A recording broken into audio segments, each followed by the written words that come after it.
의학 분야에 대해서 저희 유넨이는 전문성을 가지고 의뢰인분들을 도와드리기 위해서 최선을 다할 것을 약속드립니다. 안녕하세요. 교통사고 전문업범 유넨이의 윤태중 변호사입니다. 꽃들이 만개한 봄이 지나고 어느새 여름이 다가오고 있는 것 같습니다. 오늘 말씀드릴 사고는 2월 중순 오후 5시경에 발생했습니다.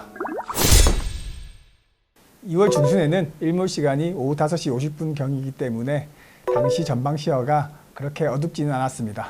그런데 가해 차량 운전자는 교차로에서 우회전을 하던 중 신호등이 없는 횡단보도를 건너고 있던 피해자를 충격하고 맙니다.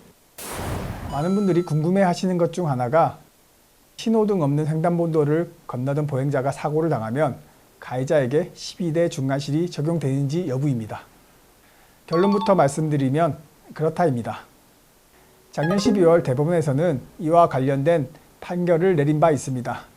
이 판결을 잠깐 살펴보겠습니다. 횡단 보행자용 신호기가 설치되지 않은 횡단보도를 횡단하는 보행자가 있을 경우에 횡단보도에 차가 먼저 진입하였는지 여부와 관계없이 차를 일시 정지하는 등의 조치를 취함으로써 보행자의 통행이 방해되지 않도록 할 의무가 있다.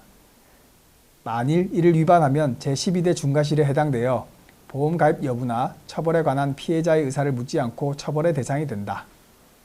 신호등 없는 횡단보도에서 차대 보행자 사고가 발생한다면 설사 차가 먼저 횡단보도에 진입하였더라도 처벌을 받게 된다는 것을 명확하게 한 대법원의 판례입니다. 이 사고로 피해자는 2개 내 열린 상처가 없는 급성 경막위 출혈, 그리고 경막하 출혈, 광골의 폐쇄성 골절, 여기서 광골은 광대뼈를 의미합니다. 머리 둥근 천장 골절, 머리 둥근 천장은 두개골내 뇌실줄로 구성된 부분을 의미합니다. 전두엽, 두정엽, 후두엽, 축두엽 등이 모두 여기에 있습니다.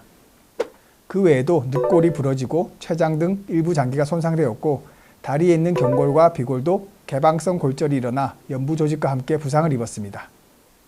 한마디로 피해자는 이 사건 교통사고로 신체의 거의 모든 부분이 고장이 나는 극단적인 상황에 처하게 된 것입니다. 법원을 통해 진행된 신체 감정 회신서를 보면 피해자는 스스로 보행이 불가능하고 대소변 처리를 위한 기저귀 착용, 그리고 감정을 조절하지 못하고 계속 소리를 지르는 심한 인지기능 장애가 있다고 나옵니다. 또한 타각적 증상으로는 측두엽에 다발성 뇌연화 소견이 관찰되었습니다. 뇌연화증은 뇌의 실질이 말랑말랑하게 변하게 되는 것을 의미합니다. 보통 뇌세포가 죽어서 이런 현상이 발생하게 됩니다. 저희 교통사고 전문업범 유넨이는 신체 감정을 통하여 감정이로부터 판단받은 노동능력 상실률 78%, 그리고 성인 개호가 필요하다는 내용을 근거로 청구 취지 및 청구 원인 변경 신청서를 법원에 제출하였습니다. 가해자 보험사 측은 피해자가 사고 당시 73세인 점과 함께 사고 후 피해자에게 발생한 뇌경색을 부각시키며 우측 부전마비에 대해서는 뇌경색에 의한 기여도 50%를 주장합니다. 과실에 대해서는 신호등 없는 횡단보도에서 사고가 발생했다는 것을 이유로 보행자에게 30% 이상의 과실을 물어야 한다고 주장하였습니다. 이외에도 78%에 달하는 노동력 상실률, 그리고 향후 치료비, 그리고 개호에 대한 인정까지 감정위가 판단한 거의 모든 항목에 대해서 부정을 하며 재감정까지 요청하게 됩니다. 참고로 보험사 측이 주장한 개호인은 하루 0.5인, 즉 하루 4시간이었습니다. 수차례에 걸쳐 서면 공방이 오간 끝에 결국 판결까지 가서 배상액이 결정되게 됩니다.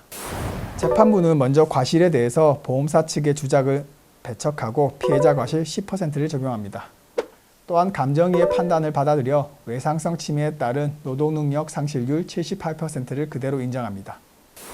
가해자 보험사 측이 주장한 기왕증 기여도 등은 전혀 받아들이지 않았으며 피해자가 혼자 있을 경우 위험한 행동을 할 수 있다는 우려를 바탕으로 하루 개호인은 6시간까지 인정되었습니다. 이러한 항목과 함께 향후 치료비와 위자료 등을 추가함으로써 재판부는 지연이자를 포함해서 약 5억 2천만 원이라는 손해배상액을 선고합니다. 오늘은 신호등 없는 횡단보도에서 사고를 당한 고령의 피해자분을 도와드린 사건에 대해서 말씀드렸습니다.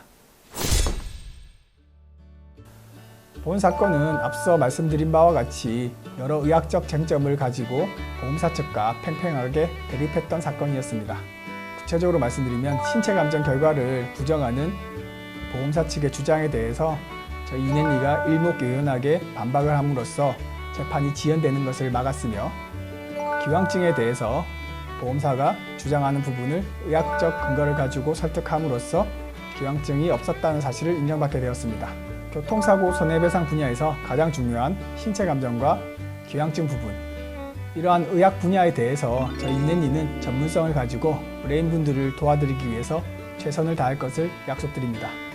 지금까지 의사 출신이자 교통사고 전문 변호사인 윤태중이었습니다. 시청해 주셔서 고맙습니다.